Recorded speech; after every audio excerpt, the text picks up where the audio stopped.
It's Saturday night, and I have not much going on. Was going through some of the comments today in some of my videos, particularly on things about transcripts.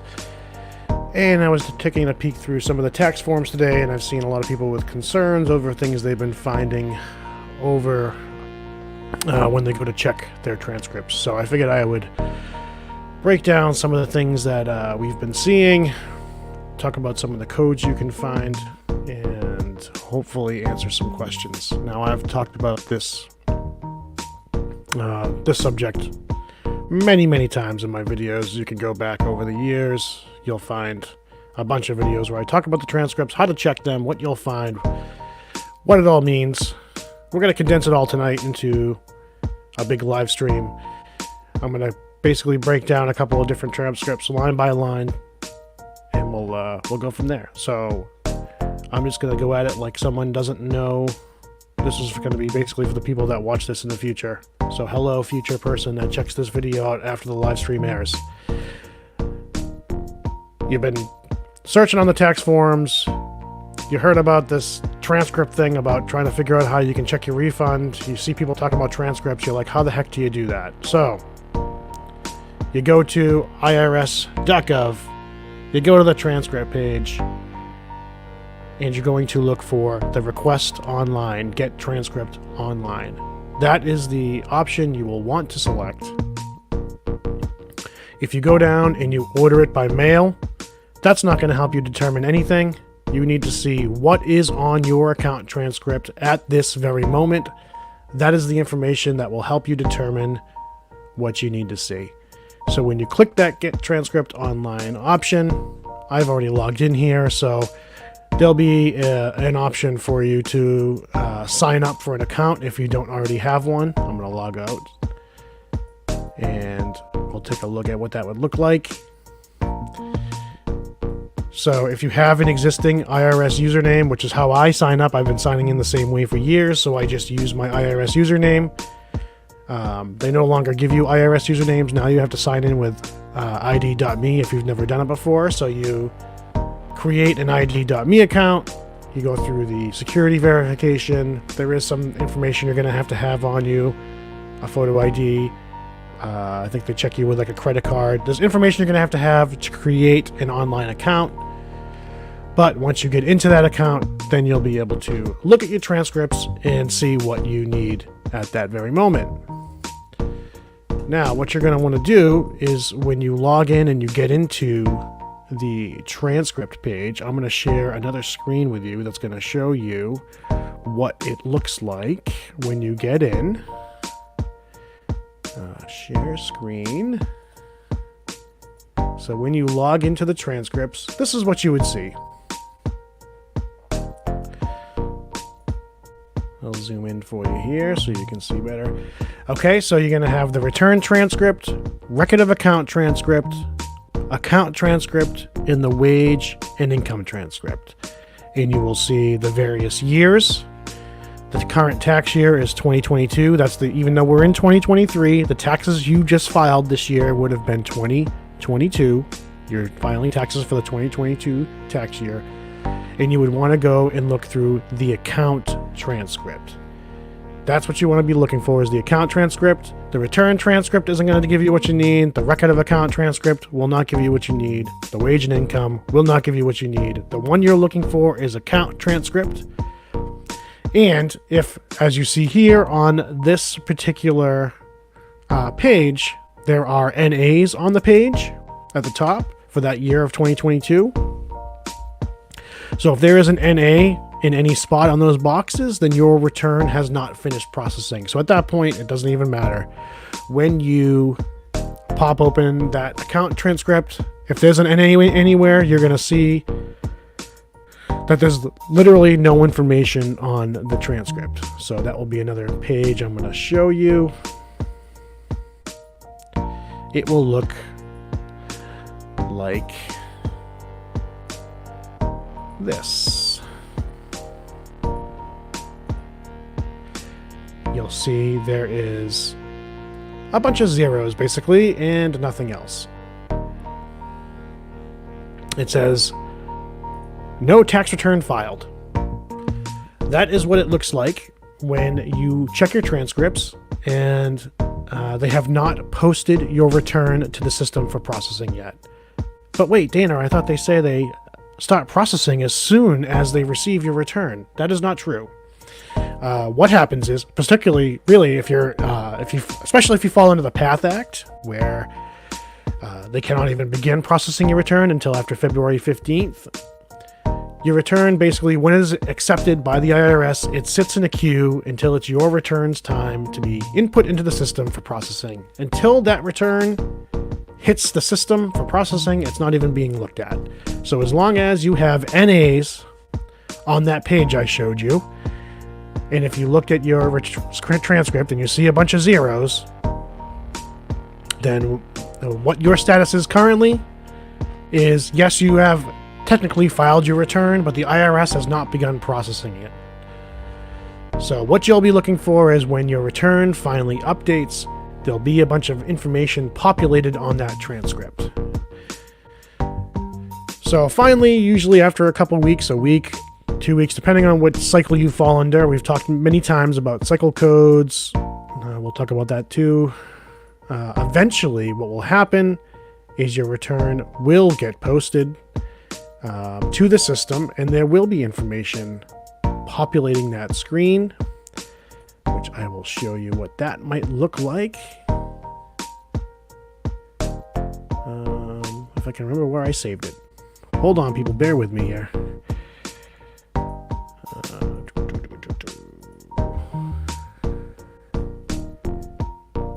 There it is. All right, so I'm going to share. Ooh, I'm going to zoom first because this is not good.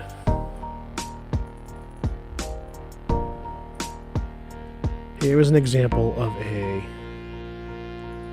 completed return.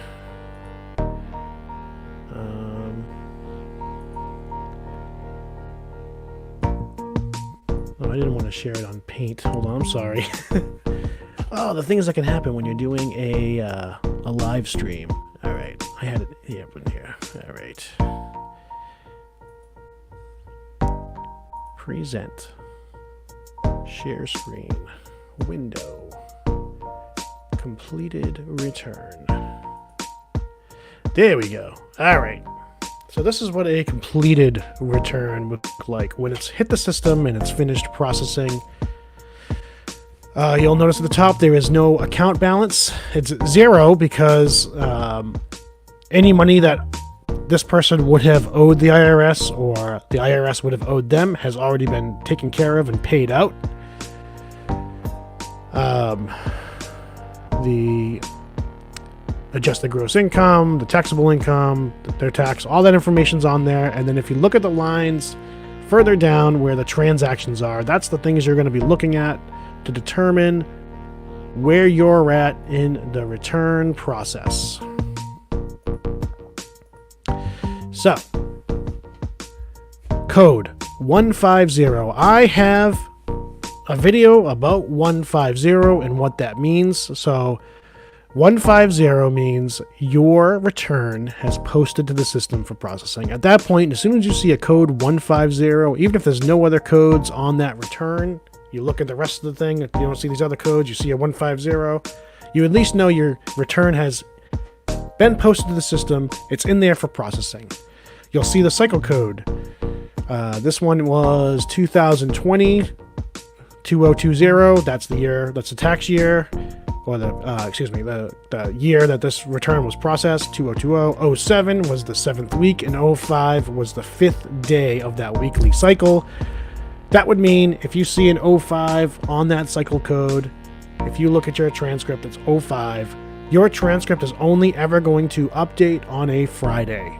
Okay, 05 transcripts update on Fridays. So if you're checking your transcript on a Wednesday, on a Tuesday, hoping for an update, you're not going to see one. They update on Fridays. And any new codes would pop up on that Friday. At some point, they start from like midnight all the way through the evening, all through Friday. So it can update at any point during that day. There's been times I've checked my transcript personally at like 6 a.m., didn't see anything. Checked it at like 10 a.m., didn't see anything. And then at like 3 p.m. later that day, all of a sudden my transcript had updated.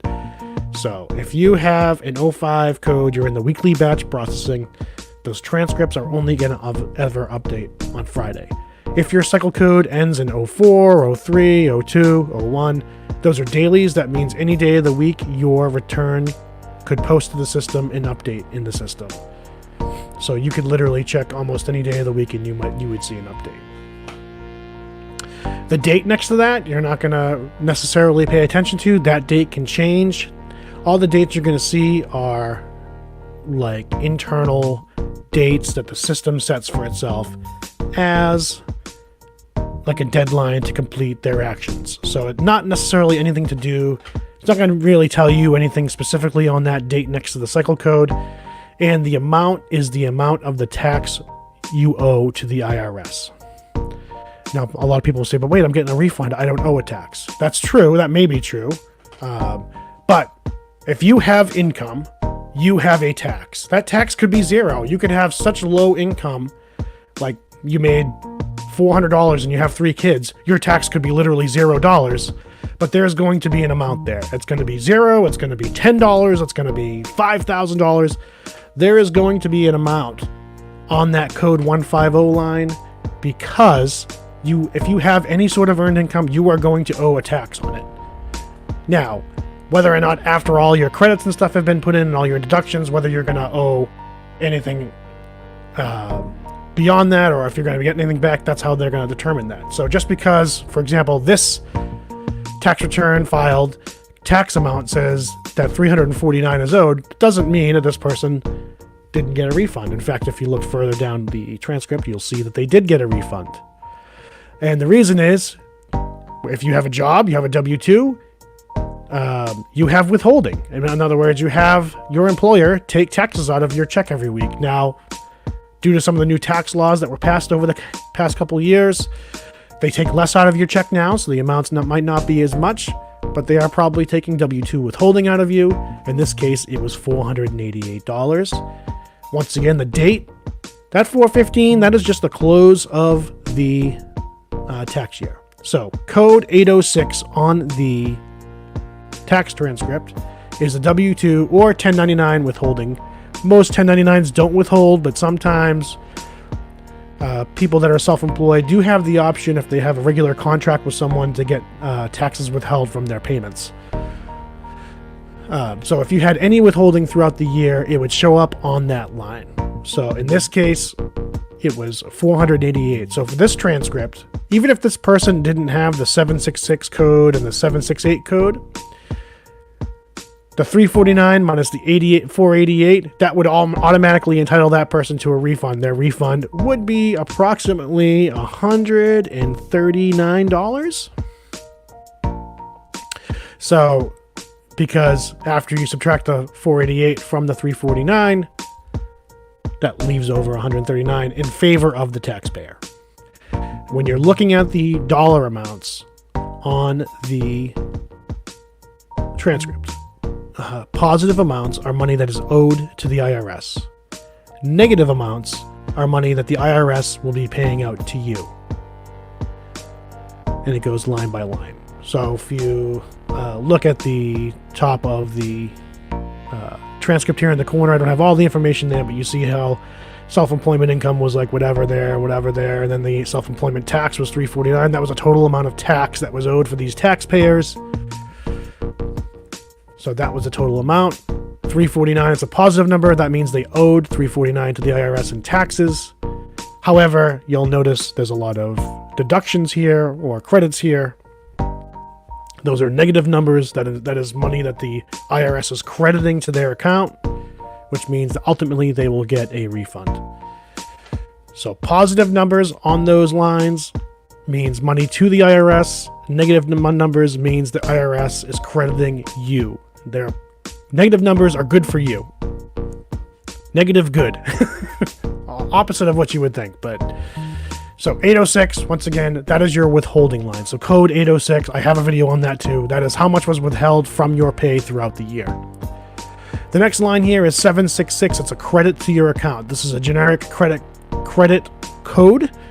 Can be used for child tax credit, additional child tax credit.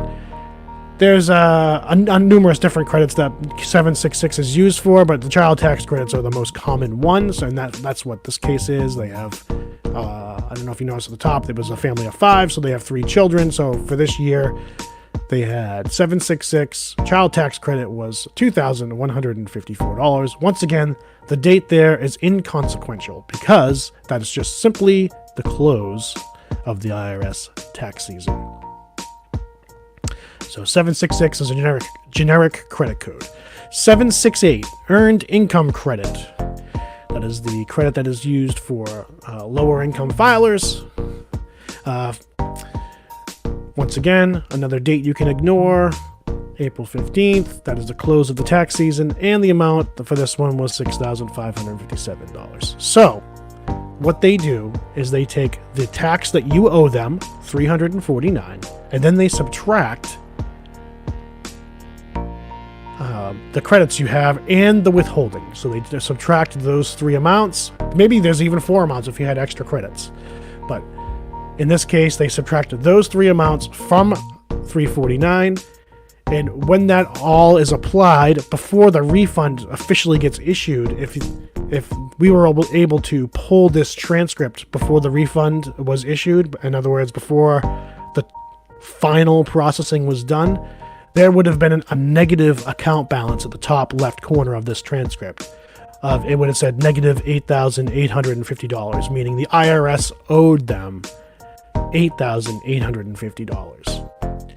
And then once the refund is issued, which is that 846 code, that $8,850 is issued out either by check or, in this case, a direct deposit. 2/26/2020 was a Wednesday. So the refund issued was 2/26/2020. And as you can see, all those other dates really inconsequential in terms of when this person got their refund, because the refund was issued on February 26th. The processing date was March 2nd. How did that happen? That was like the internal deadline that the system set for itself to complete the processing.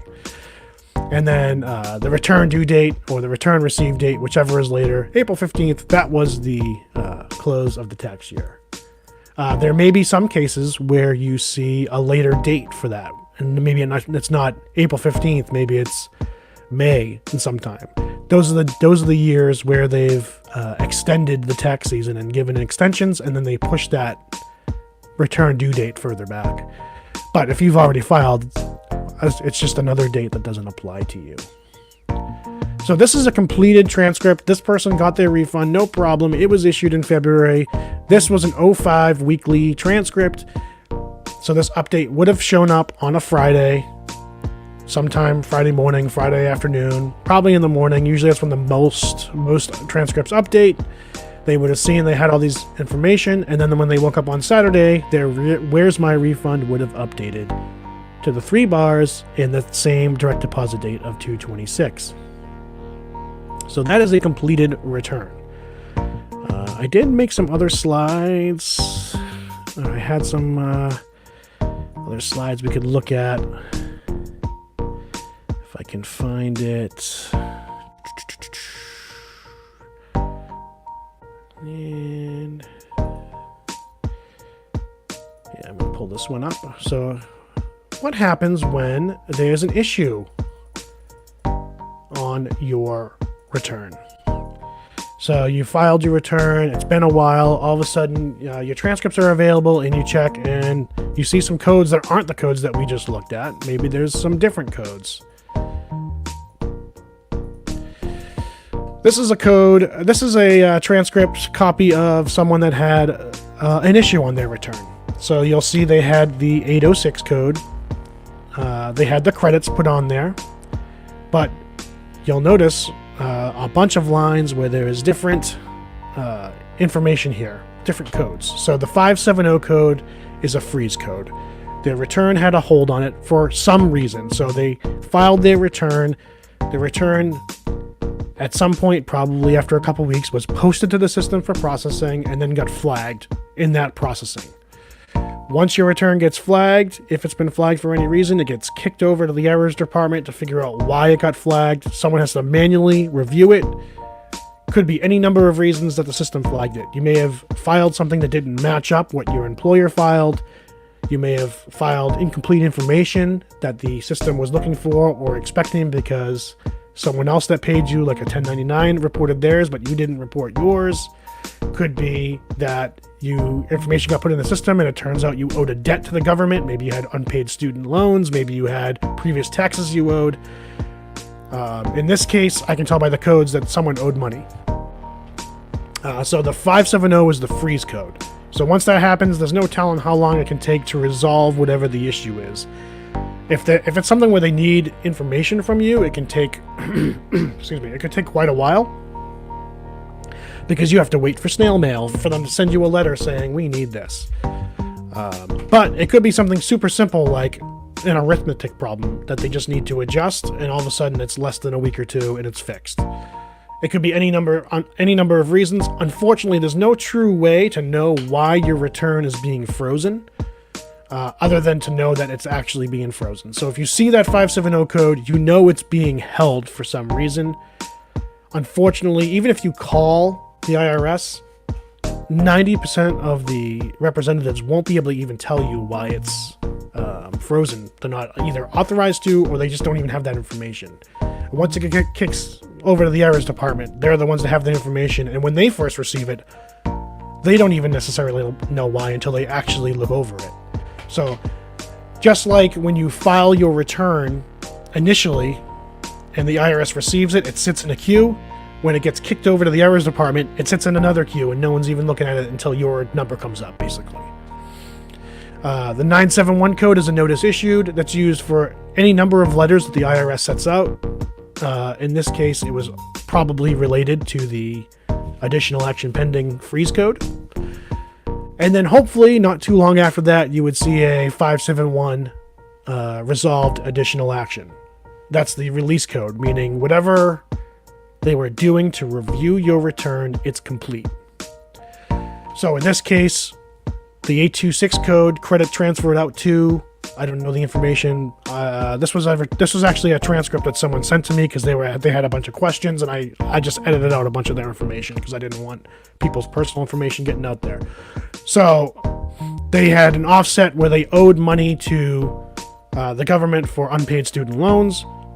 The 826 code transferred out the money to the Department of Education for the loans they owed. They got a notice issued for that explaining why the money was transferred out. So they would have gotten 2 letters. They may not have even gotten the letter. Sometimes they don't even send you the letter. But the notice issued is supposed to alert the system that it needs to send out a letter.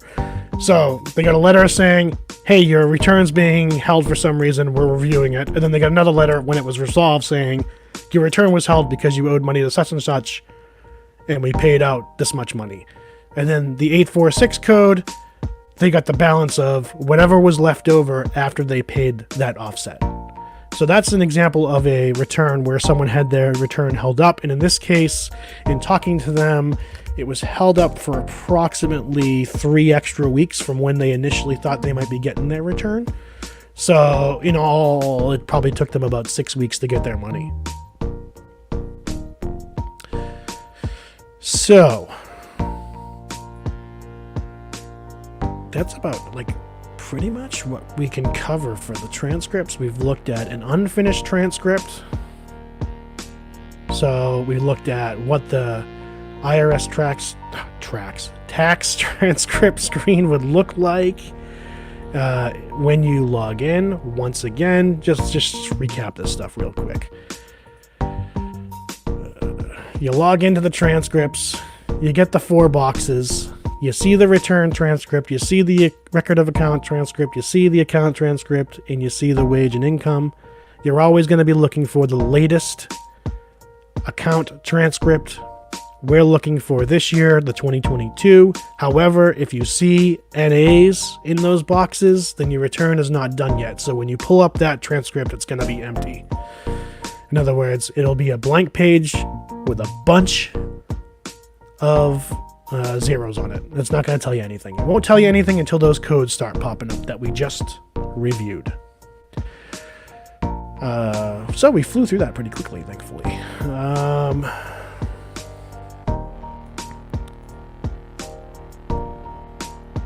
Juggernaut, good stuff here. Thank you so much. Begin. What is the PATH Act? The PATH Act is the what is it? Protecting Americans from Tax Hikes Act of 2015. And basically it says that the IRS is not allowed to process any returns until after February 15th. And they did this to reduce fraud, supposedly, so that people couldn't be claiming dependents that they weren't supposed to. They would ensure that people that were claiming those big credits were supposed to, because they have all their tax documents before they file, which that hasn't really worked out too well over the past few years, because people still file super early anyways, even if they do fall under the PATH Act. But yeah, the PATH Act just basically says people cannot file.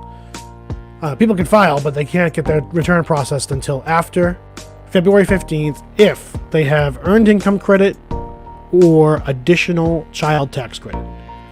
If they have those two tax credits, their return will be held until after February 15th. Regular child tax credit does not fall under that unless it's in conjunction with one of those other two.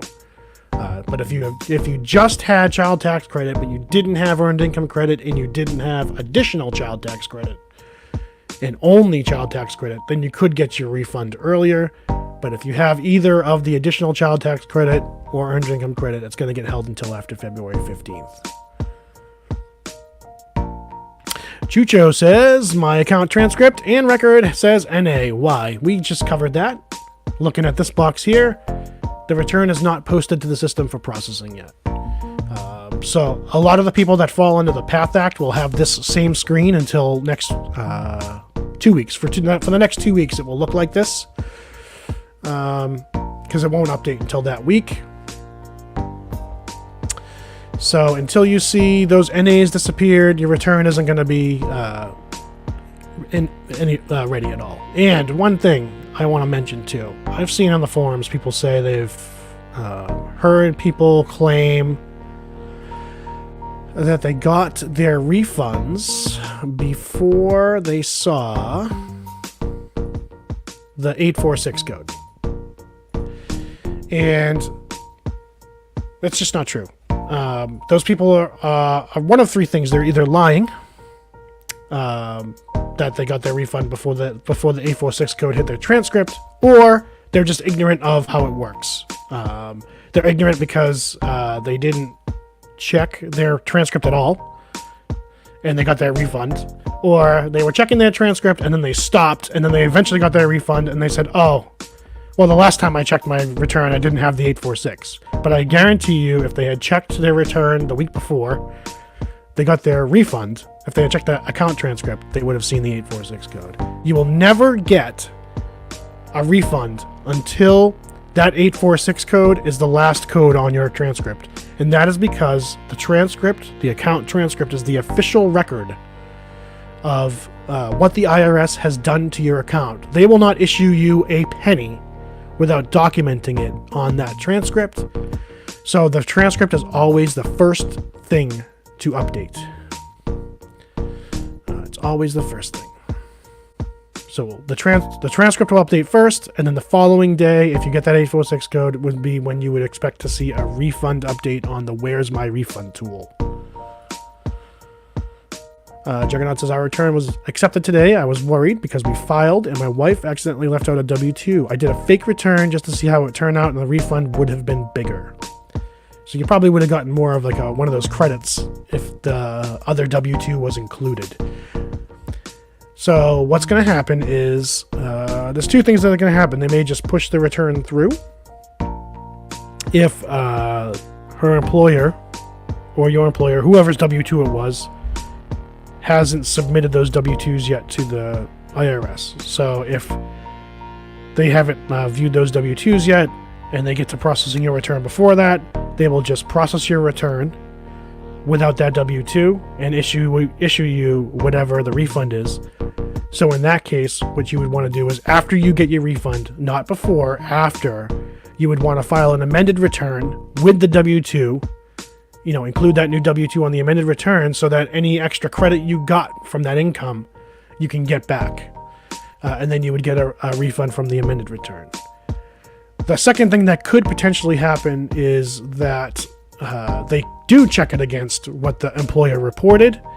So what your income is and what they reported doesn't match because it's missing that W-2. And then they'll put that 570 code on your transcript. They'll catch it. And then the errors department will have to figure out what's going on.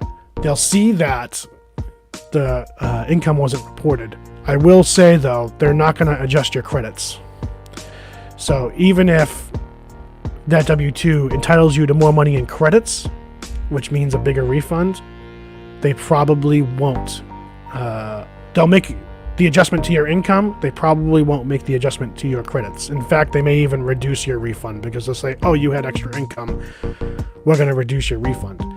So in that case, if you wanted that money, you would also have to file an amended return.